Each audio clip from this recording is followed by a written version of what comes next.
أعوذ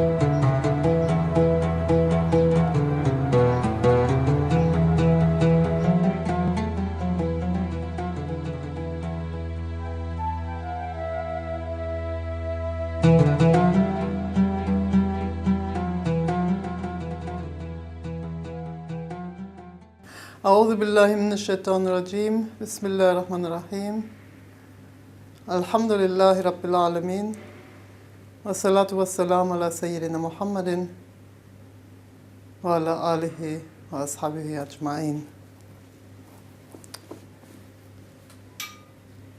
It says in Surah Al-Baqarah, بسم الله الرحمن الرحيم شهر رمضان الذي أنزل فيه القرآن هدى للناس وبينات من الهدى والفرقان.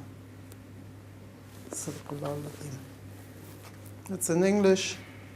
The month of Ramadan, in which the Quran was sent down as a guide and as clear signs of guidance and differentiation for people. I'm often asked, why do you fast? Well, I could simply reply, because it's prescribed in the Quran, just as it has been prescribed in earlier religious traditions. But I might as well share some insights and experiences. Ramadan is the month of the Quran, and it is an occasion to read the Quran. When Muslims, indeed, they read the Quran, they often read it after morning prayers instead of going back to sleep after the beginning the day's fast. Some use the time around lunchtime, that would otherwise be their lunch break, to read the Quran. And some recite or listen to it at Taraweeh prayers in the evening. There are many different ways of reading and relating to the Quran. Some open the book at random and read what they find. Some follow a reading routine, for example, one of the 30 ajza, of the 30 equal parts per day. Thus, you can finish the Quran in 1 month, and many Muslims do that in Ramadan especially. Generally, reading the Quran in Arabic like that is devotional reading with the intention to perform an act of worship. When you concentrate and you try to read the Quran gradually, that's as an act of worship. Muslims who are unable to read Arabic sometimes listen to a recording, tasting the beauty of its sound that touches the heart. Or some look at beautiful calligraphy of the text. Then there are different ways of studying the text. And if you don't understand Arabic, you don't have to be discouraged.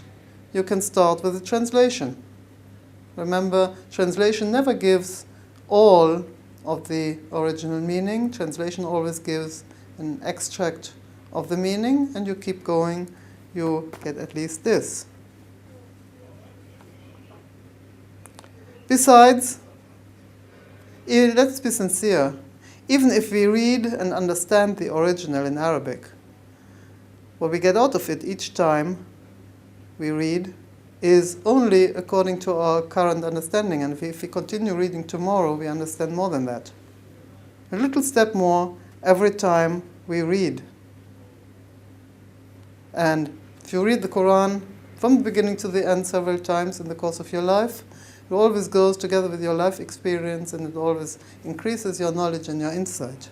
The Quran itself repeatedly keeps encouraging us to reflect and think about its message and to explore its meaning. So now what does it have to do with fasting? Fasting, as we know, has a number of benefits. People talk about health benefits. But one benefit is certainly fasting teaches self-control. It teaches to control the body and the mind. And this is how, in the old days, people, and especially the prophets, they used to withdraw from their everyday life, from their everyday routine, from their everyday rhythm of eating and sleeping, and then withdrew from society to reflect, to think, and they fasted. And the fasting made them open for the prophetic experience. So sometimes, if we are very lucky, in Ramadan, as we fast and we read the Quran, we sometimes get a taste of this prophetic experience, and we get very close to the Prophet Muhammad sallallahu alaihi wasallam, and maybe get a different insight in what we know from the text. May this Ramadan be full of blessings and full of joy of the Quran. Alhamdulillahi Rabbil Alameen.